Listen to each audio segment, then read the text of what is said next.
Hello, everyone. Thank you for watching this edition of the Better Wealth and Health podcast.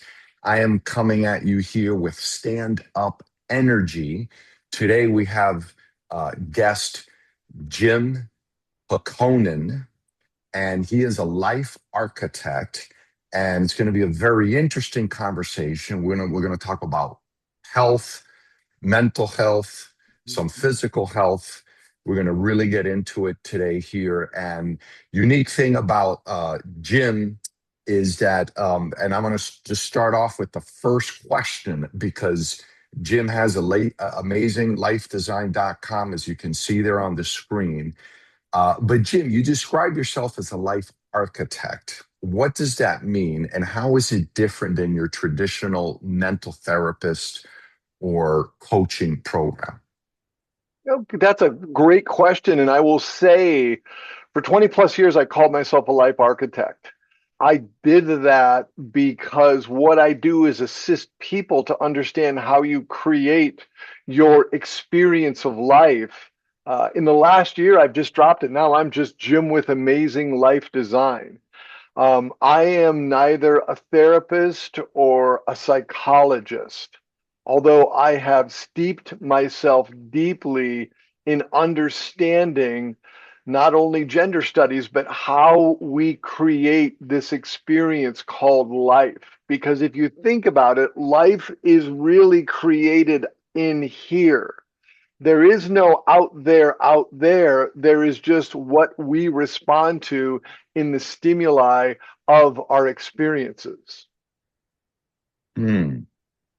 Yeah, it's basically all in our brain, right? It's on our right, and the thing is based upon your life experiences, the traumas, the dramas, the thing. I got just a quick side note. I like doing this standing up. This is the first time I've ever done anything like this standing up, and the energy is far different. Where was I? Yeah. All of the traumas, the dramas, the things that have occurred to us. That is all of the input that goes as we're getting sensory input, auditory input. That's how we learn to react to things in the world. Yeah, and I imagine that often the drama that we had in the past, we make it bigger than it needs to be, therefore impacting our life in a negative way. We tend to do that as humans, don't we? Oh, my friend, that is an understatement because when I am one of the first things we do in the first few weeks of the program is quite literally we look at the foundation of all your trauma, your drama, which is an incident that happened between about a year to about 7, 8 years. And that not of love occurrence that happens that sets the foundation, this rocky, unsure foundation, so that when we get triggered by something, we literally go back to a response that was generated then and has grown up to different generations and different iterations. Yeah, yeah. So it's interesting because I mean I know that you work with men who may be lost, confused, angry, or stuck with trauma, past trauma, whether they know it consciously or subconsciously.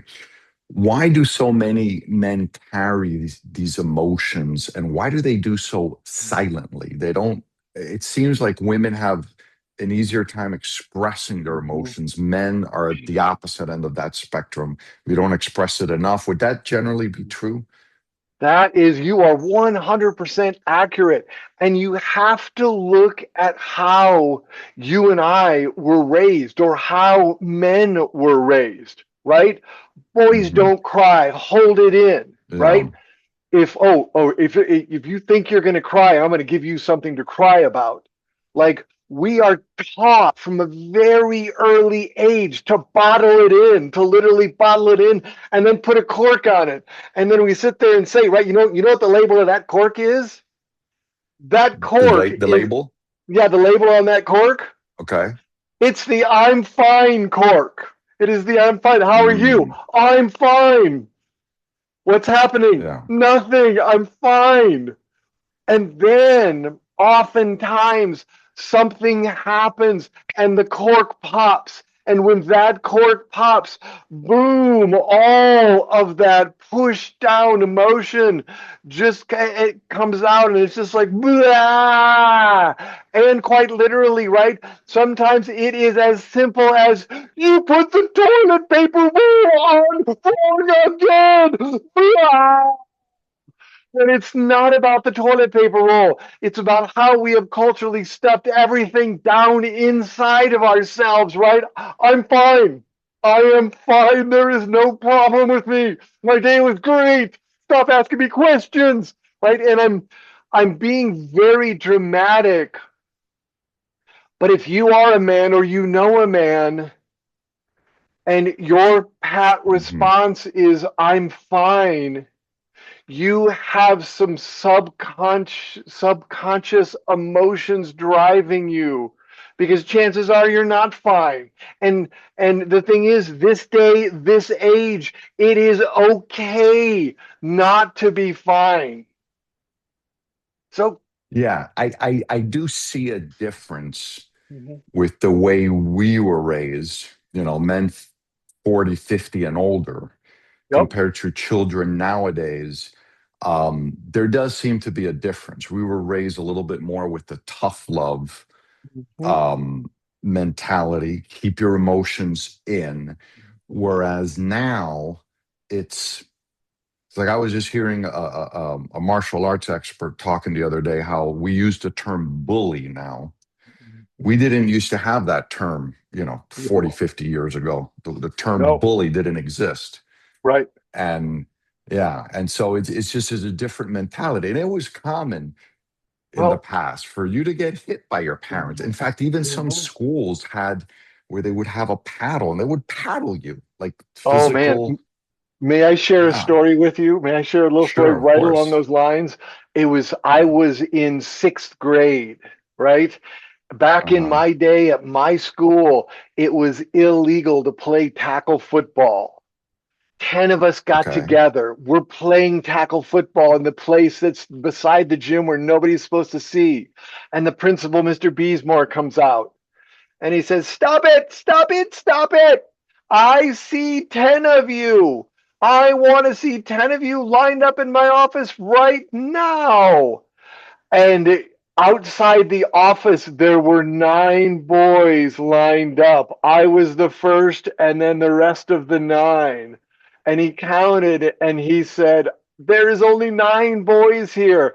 I want you to tell me who is not here." I was standing there. I literally looked down the line and I said, "Nobody narcs."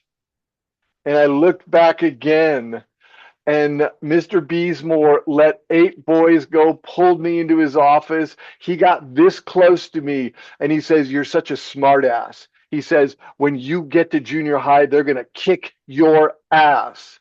And then he's like, "Who is the 10th person?" I'm like, "You're not going to get it out of me, sir."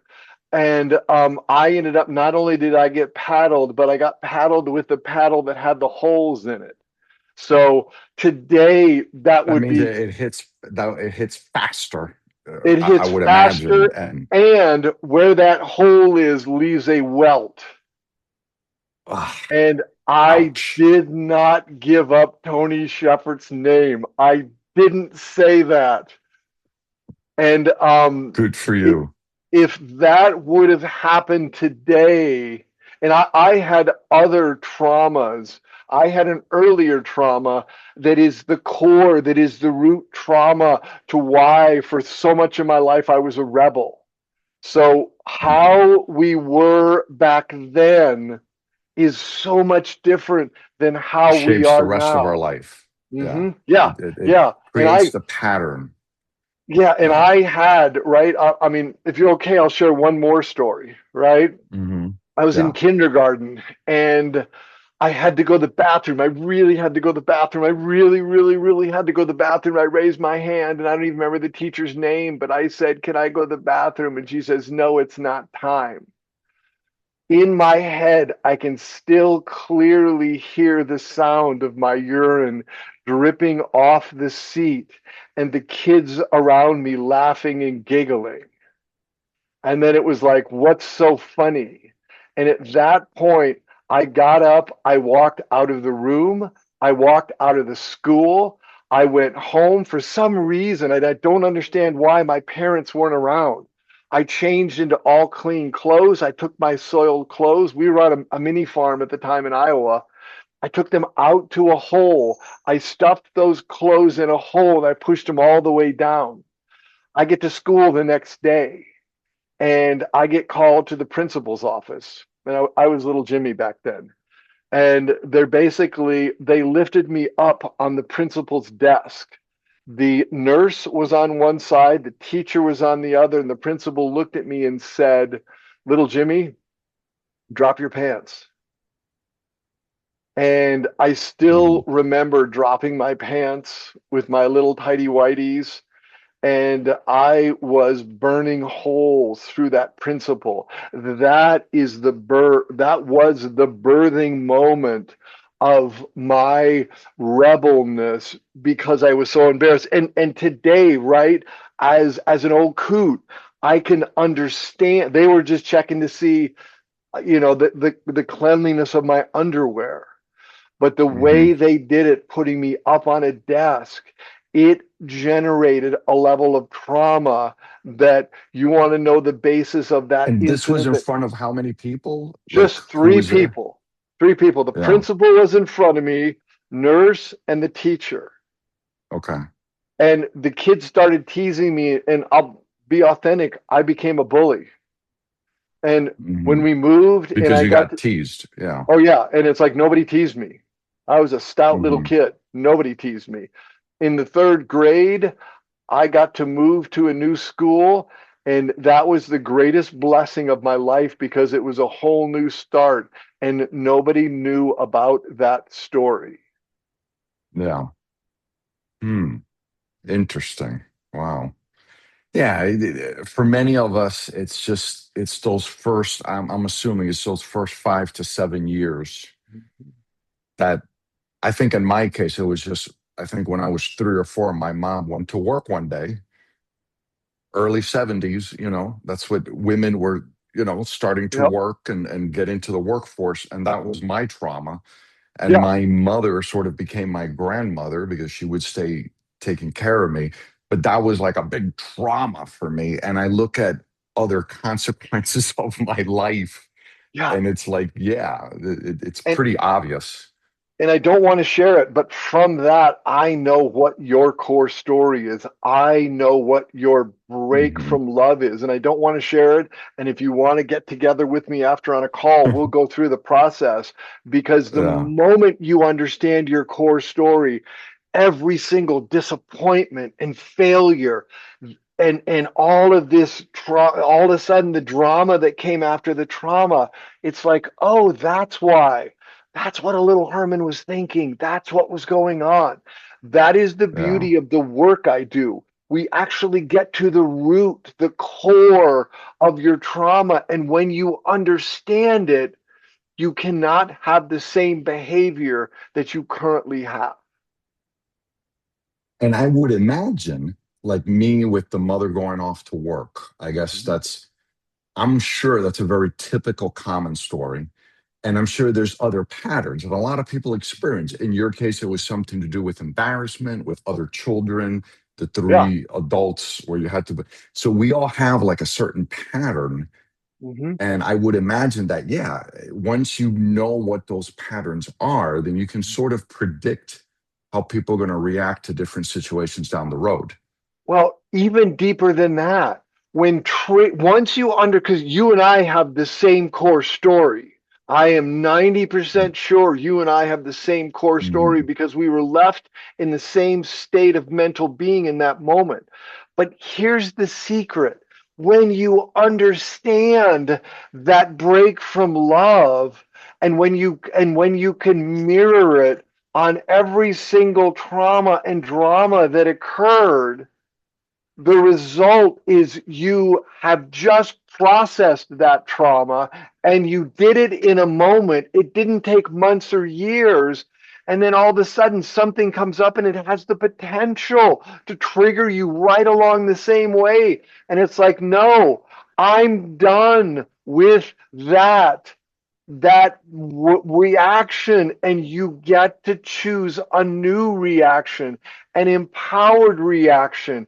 And all of a sudden, what was the foundation of all this unsurety and negative, you now have a foundation of clarity, of courage, and you actually come into the world empowered, which is my commitment to the people that I work with. Mhm. Very cool. Very cool. Yeah. So a lot of successful men look successful on the outside, but feel disconnected or unsettled on the inside. Um, what are some signs that a man is functioning but not really healing? And I've heard this. Is it true that sometimes the trauma will make us excel in one thing, but mm, be terrible at other things? I think Yeah, that might be, that might be something going on with a lot of successful people. They might be yeah, successful on the outside, but then their yeah, family is a disaster. Their family life, their personal life. right. Um, Yeah, I ca- are you okay if I use me as an example again? sure, of course. Because as a result, I had one other major trauma thing that happened, and as a result of Mhm. that, after college, I would get jobs. I was a sales engineer. I was a fire protection engineer. Right, ended up being a general manager. I was incredibly successful in each of those careers. But then, about 3 years after being at a company, I would, because of the unprocessed trauma, I would get this literal crawling in my skin. And it wasn't that I needed a new job, it's that I needed a geographic new location because people were going to discover all the horrible trauma that happened. And there was going to be all this judgment against me. And I literally, right, I graduated college in Ames, Iowa. My first job was in Cedar Rapids, uniquely enough, in the city that I grew up with, that the house I bought wasn't in that city. I had to Mhm. get out of that city and I had to get a whole new set of friends because, if you truly knew who I was, you wouldn't want to be around me. After three, I'm going to sneeze. Hold on. Mm. After 3 years, I Bless did you. so well, thank you, that I got a promotion and I moved to Illinois. And Illinois as a sales engineer, I had an 80 to 85% closing ratio. I was killing it. They were so successful. I wanted to transfer, and they're like, nope, not going to let you. So I quit. And I was going to go from Mhm. Illinois to my best friend had moved to Madison.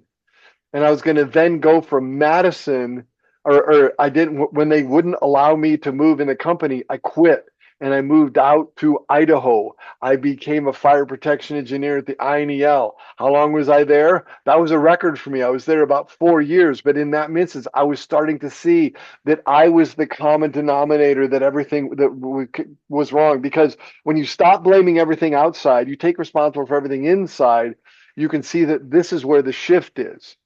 But in I Idaho, like I want to pause you there. When you stop blaming that's like a good quote to remember. When you stop blaming everything on the outside, you start taking responsibility for everything on the inside.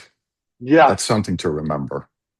And when Yeah. you take responsibility for everything in the inside, you have now opened yourself up to actually transform through understanding.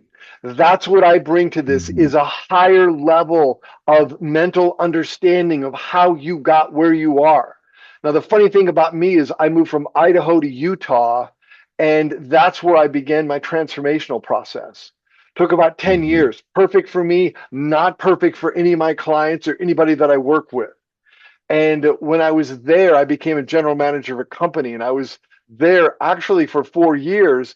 And between my fourth and fifth years, I started to get the ooglies and I felt like I had to move again. But I was in the middle of transformation and I was able to squarely look at myself and say no. But unfortunately, karma had a different path for me because the company reorganized, got rid of all of its general managers, and I ended up being a division manager in a general contracting company.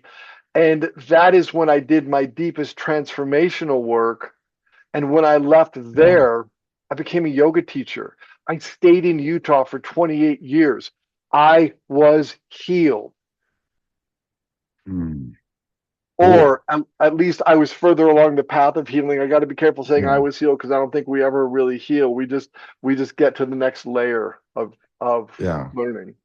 And it was interesting that you saw that pattern of moving every 3 years. And then it's interesting Yeah. because that reminds me of a very popular guru self-help guy where he's kind of like sometimes you need to get out of the nest or get out of where you grew up and just move somewhere else and start fresh, new. And I know I sort of did that when I went to college. My first year of college, I went to University of New Haven in Connecticut, and then after that, I was in Texas for chiropractic school and then Puerto Rico. So I traveled a little bit. And there is something about moving away from your family. You go into a new area and then you can be more focused from a practical standpoint. It makes sense. You don't have the same friends, the same family members around. So your less time is devoted to them. So you can commit more brazenly into what you're doing, whatever that is, whether it's in my case, chiropractic school, or then I went to Puerto Rico where I opened up a new chiropractic clinic. But, and then there's gurus who say that, but then beneath all of that, there could be the underlying, the subconscious fact per se, or maybe you're also doing this because of some past trauma or something else could be going on there. And that could be another reason why you're doing this is it's just very, very fascinating. So let's talk about like self-talk, the way men Okay. speak to Oh, themselves internally. How much of our adult life is shaped by an old internal message that is picked up when we were younger? Do we have certain yeah. phrases? Is it that Yeah. simple? Is it phrases? Is it more what's happening? What's No, going on there? it's so simple. It's phrases. And may I use you as an example here? Okay. If you feel comfortable, tell me one negative thing you say about yourself.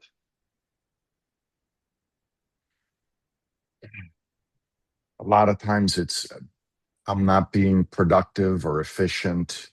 I'm wasting time. And I might say it after I'm scrolling on No, Instagram for half an right, hour, but right. So let's but do a little test, right? mhm. Herman, oh my God, you are so not productive. All you do is sit around and scroll on reels all day. Now, quick question. How does that feel when I say that back to you? What is your emotion? I know you have a smile, but under that smile, I suspect you're fuming, correct? I don't know if I'm fuming because I guess in this case, I know that scrolling isn't a healthy thing to do Well, right, but you're a more to a point. right, but you're a more transformed person. Here's what normally happens, and I did this once in a workshop. This human Mhm. told me, right? I am dumb. I am so stupid. I can't believe I'm here. Right. And the room was quiet. And I thought about it for a minute.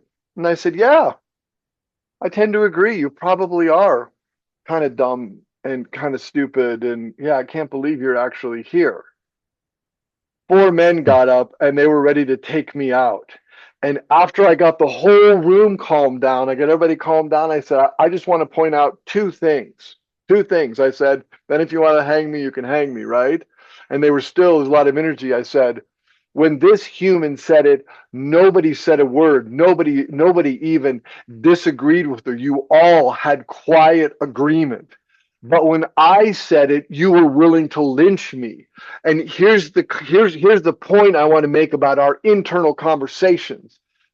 is that you accept whatever you say about yourself inside your head as gospel. But if I were to say it to you, most people's reaction would be, I am done with you. I am angry. This podcast is done. You are a jerk, right? We tend to Hmm. point that out, but what our negative self-talk, we believe that that is the truth about us. And the thing is, though that negative self-talk, that is a lie. It's Right. plain and simple a lie. And when you can Yeah. begin to recognize, and here's the beauty of the lie, is the lie always points back to your break from love, to your core story. It also points toward your next level of learning. That is the beauty of self-talk, because when you get self-critical, now all of a sudden, I like when one of my clients gets self-critical, I get so excited and they're like, "You're so weird." And I'm like, "But you just laid the map out on where we get to go." Because a unique thing about my programs is my client's life is the program. We don't it's not 3 ways to be happy or the It's top 10 things. customized. It Right. is it It's is their customized. life, very Yeah. much so. This reminds me of like the situation where maybe I have a friend who's complaining about his girlfriend Hmm. and or his family or anyone really close to him, his father, his girlfriend, his mother, and he complains, but then and people, I think a lot of people can relate to this, but then if you say, let's say you're complaining about your mother and then you throw something in there where you complain about her mother too.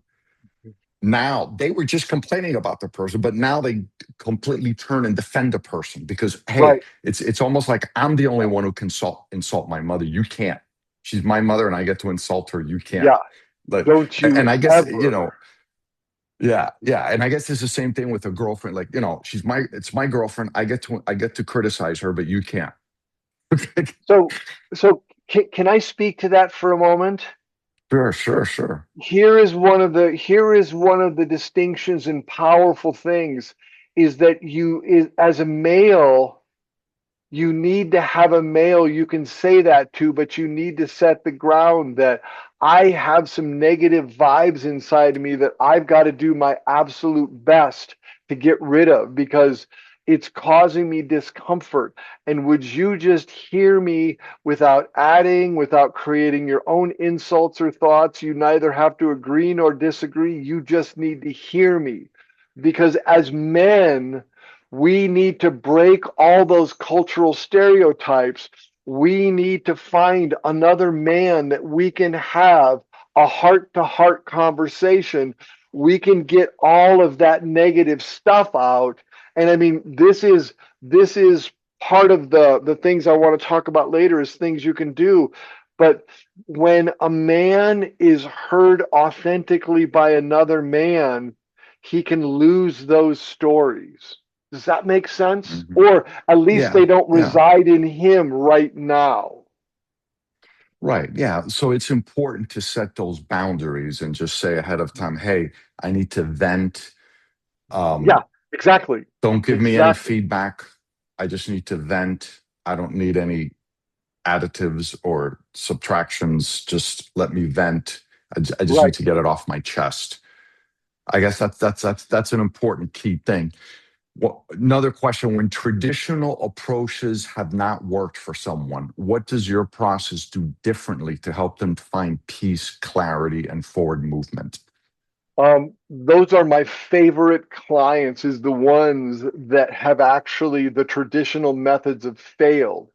Because a common situation with the traditional methods is you simply get used to living with the impact of your trauma week to week to week. How's your trauma been since the last time we met? How's your trauma been since the last time we met? The work I do is about understanding.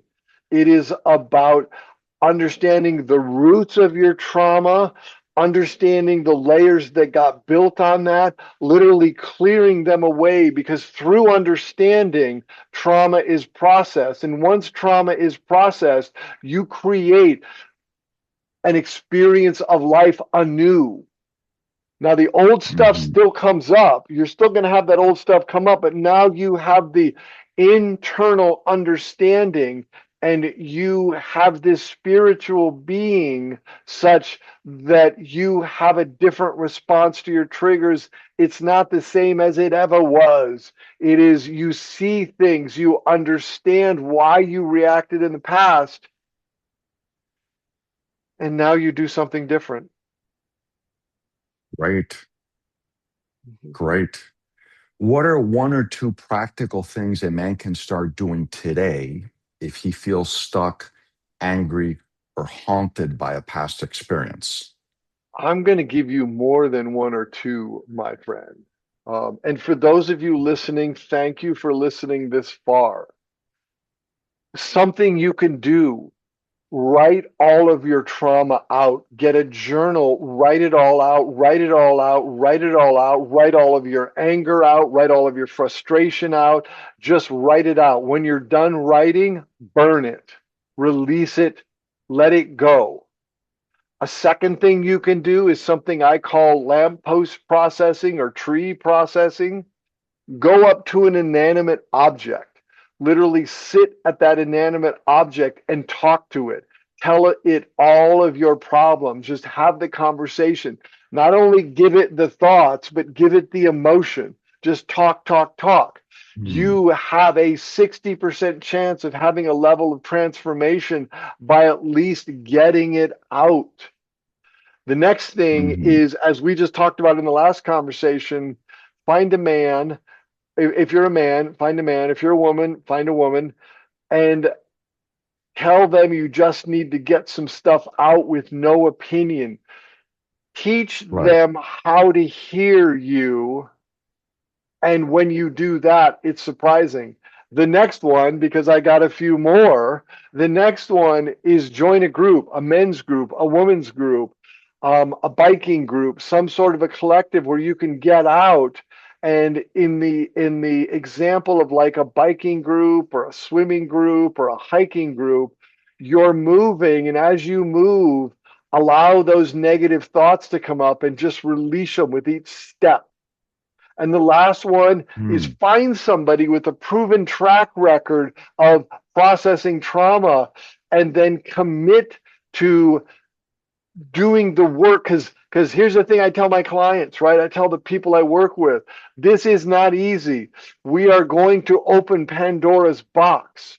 When we Right. open Pandora's box, you need to have somebody there that can assist in the containment of it such that it gets to be processed and not exacerbated and made better or worse.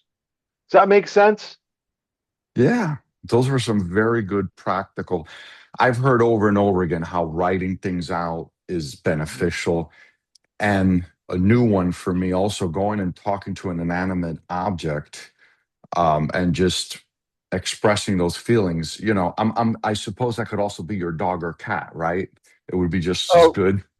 but remember, your dog or cat are not inanimate, right? No, That's actually a beautiful point but they because can't respond, at least not in well, but so I 5 years ago I adopted a new dog. Hmm. She gets up because she's like, "You're talking about me." She, my nickname for her is It my little knows. Buddha. She does know, yeah. Hmm. But the thing is I could not express the emotion that I feel inside towards her because she used to run. That's why I called her my little Buddha. I had to learn how to condition myself to speak.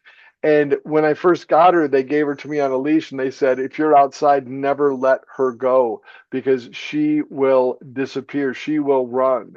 And for the first two Right. years, she couldn't even go to the bathroom. Hi, babe.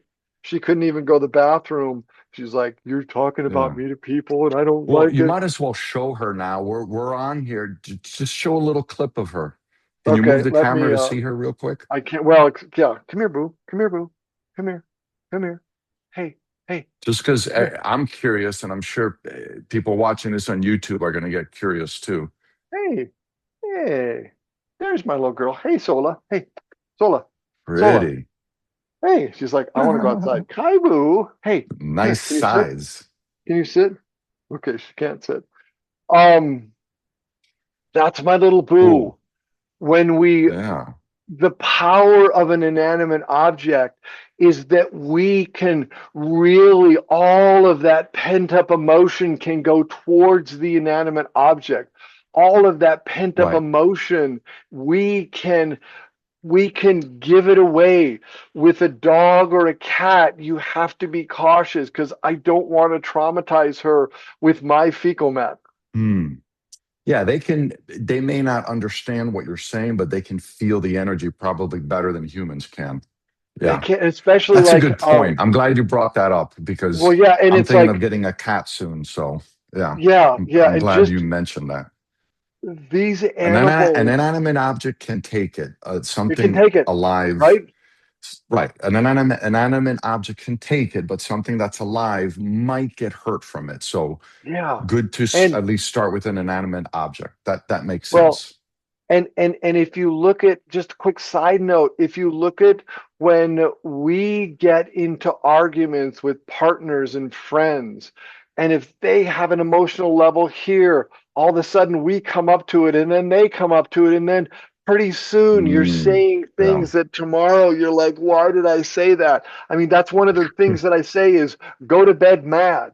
Go to bed mad, because one of the things I know is that after a night of sleep, you're not going to have that level of emotion, and the next day it's going to appear very petty. Okay, so wait, let me stop you there because this is a question because I hear this with couples. A lot of people say, "Oh, we never go to bed mad." Yeah, So is those that are those are if those are you're in a couples. with a partner, a man and a woman, or man and man, or women and women, but if you're in a partnership in a relationship, should you go to bed angry or is it Yep, better to go to bed yep. not angry? Go to bed Which is angry. better? Just go to bed You angry, say go to bed angry. and here's why. And if you are listening and you think I'm full of fecal matter, I want you to listen to this. Again, Hmm. remember, when an argument is started by one person that's upset, next time you have a disagreement, notice that you come up and you reach that anger level, you reach that emotion level, and then it goes to the next step. And then you meet that, and then you may go Right, ahead and then they meet that. And when you're up here, you start saying things that you should never say. And the right, thing is, right? Remember that old adage, sticks and stones can break my bones, but words can never hurt me. No, words can cut you far deeper and they have a far lasting effect. The right. interesting thing about my last marriage is that I knew the moment it was dead. And you have to understand, Mhm. when this woman and I got together, it was around Obamacare. We started living together. She put me on her insurance. 2 years Mhm. later, I got cancer. And because I was on her insurance, an $80,000 bill was far cheaper because all I had to pay was the Right. deductibles. And it was a Yeah. year or so after that, we were in some sort of a heavy discussion, and she looked at me and she pointed her finger at my face and she says, "You need to never forget this. You owe me your life, because if it wasn't for you, you would be dead. I put you on my insurance. You should never forget that." And that is the moment that our relationship was dead, because I Yeah. didn't argue Even back. though I have to say she sort of has a point. I mean, from a logical perspective, Well, but from a logical that perspective, hurt deeply. Yeah. From a logical perspective, she may or may not have a point. It was the stupidest thing she said, because after Yeah. that, the marriage was dead. Yeah. Like, we don't owe anybody our lives. Slavery Right. is gone. Indentured Right. servants are gone. Yeah. And Yeah. That's taking it. You could look at it at one viewpoint and then you go beyond and you realize that, yeah, that you don't say that, well, what Yeah. you have to understand, there was a lot of complexities in that relationship, but that was the Sure. one that broke it. It was dead. and Yeah. um And the funny thing is that relationship, it began with an affair when she was married to her husband of 17 years, and I'm embarrassed to say that. But it also ended Hmm. with an affair when she said she was beginning to do pole dance lessons, and the only pole she was dancing on was another man Hmm. in the ballroom dancing community, who she's still with Hmm. today. So it's Yeah. like, I thought, oh, she won't do that behavior with me. She absolutely did. Her next Yeah. relationship was set up before our relationship was done. Yeah. Repeating a pattern, Yeah, people do that. Yeah. yeah, people People do do that. that. I mean, yeah, So, final question here, because this has been such an interesting podcast. This is longer than most of the podcasts I've done so far, but um, since this is the Better Wealth and Health podcast, I'd love to ask this: how does unresolved emotional pain affect a man's health, relationship, business? We've kind of been talking about that, but just add something to that, and then give us something. The best yeah, way to contact you. I see you have yeah, your QR code there, but yeah. yeah, let's end with that. So I'm going to say a man's unresolved trauma, it creates it creates unconscious stops to you getting to the next level. So Right. oftentimes men feel lost, they feel confused, they have addiction behaviors of some sort. And let me tell you, working 16 hours a day is an addiction behavior because you're addicted to Yeah. work. But there's Right. also chemical addictions, right? Physical addictions, Sure. shopping addictions. You do all these things, and men, write down where your fears are on one side of the page, on the other side, the behaviors so you don't encounter them.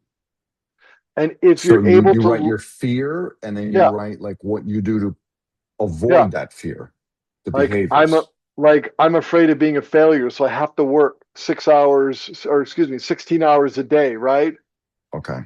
I'm afraid Interesting. she will not like me. Well, I either work a lot, or when I date, I'm not honest with her. Like there's all, when you begin to do just simple things like that, you can begin to understand your mindset. And the thing about mindset is your writings and your behaviors always point to the next level of healing if you know what you're looking for, right? I've been doing this Hmm. more than 20 years. Somebody can tell me what's going on in their day, and I'll be like, oh, it's like you told me about what happened as a young person. I pretty much know your core story. And I Yeah. bet if we talked about it, you would just be going, "Oh yeah, that's what happened here, here, and here," because our core Right. stories and our failures build.